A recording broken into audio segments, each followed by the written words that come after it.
शिमला के एक छोटे से शहर में पूनम नाम की 19 साल की एक लड़की रहती थी। वह बहुत खुश मिजाज और समझदार थी। उसके परिवार में थे राजेश, उसके सख्त लेकिन प्यार करने वाले पिता मीरा, उसकी चिंता करने वाली माँ रिया, उसकी 12 साल की छोटी बहन दादी सावित्री, उसकी दादी, जिन्हें आत्माओं और पुराने श्रापों पर पूरा विश्वास था। पूनम के सबसे करीबी दोस्त थे श्लोक, उसका सबसे अच्छा दोस्त जो हमेशा उसके साथ खड़ा रहता था। अनन्या, उसकी बहादुर सहेली कबीर, उसका दोस्त जो भूत प्रेत पर बिल्कुल विश्वास नहीं करता था। सब कुछ सामान्य था जब तक वो सपने शुरू नहीं हुए। एक बरसाती रात पूनम ने सपना देखा। वह एक घने धुंध से भरे जंगल में खड़ी थी। उसके सामने एक बेहद सुंदर लड़का खड़ा था। गोरा चेहरा, तेज आंखें और रहस्यमयी मुस्कान। उसने धीरे से कहा, मैं विराट हूं। उसकी आवाज सुनकर पूनम को अजीब सी शांति महसूस हुई, लेकिन अचानक विराट की आंखें लाल हो गईं। उसने कहा, मैं तुम्हें लेने वापस आऊंगा।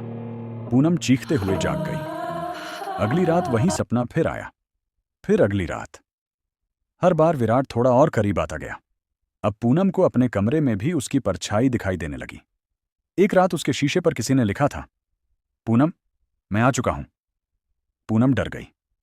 उसने यह बात श्लोक और अनन्या को बताई। कबीर हंस पड़ा, यह सब तुम्हारा वहम है। लेकिन उसी रात कबीर ने भी एक डरावनी परछाई देखी। अब सब डर चुके थे। दादी सावित्री ने पूनम की बात सुनते ही कहा, विराट कोई इंसान नहीं, वह एक भटकती आत्मा है। उन्होंने बताया कि 25 साल पहले उसी शहर में विराट नाम का एक युवक रहता था। वह बहुत सुंदर था, लेकिन अंदर से बेहद शैतानी। कहा जाता था कि वह लोगों को सपनों में फंसाकर उनकी आत्मा चुरा लेता था। एक रात गांव वालों ने उसे मार दिया, लेकिन उसकी आत्मा कभी नहीं मरी।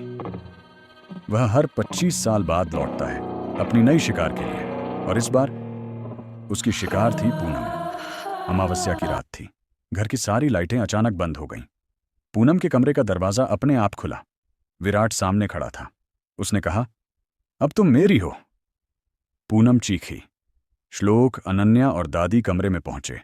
दादी ने मंत्र पढ़ना शुरू किया। विराट जोर जोर से हंसने लगा। कमरा कांपने लगा। तभी श्लोक ने हिम्मत करके विराट के सामने पवित्र ताबीज फेंका। एक भयानक चीख गूंजी और विराट धुएं में बदल गया। सब कुछ शांत हो गया। कुछ दिनों बाद सब सामान्य हो गया। पूनम ने राहत की सांस ली।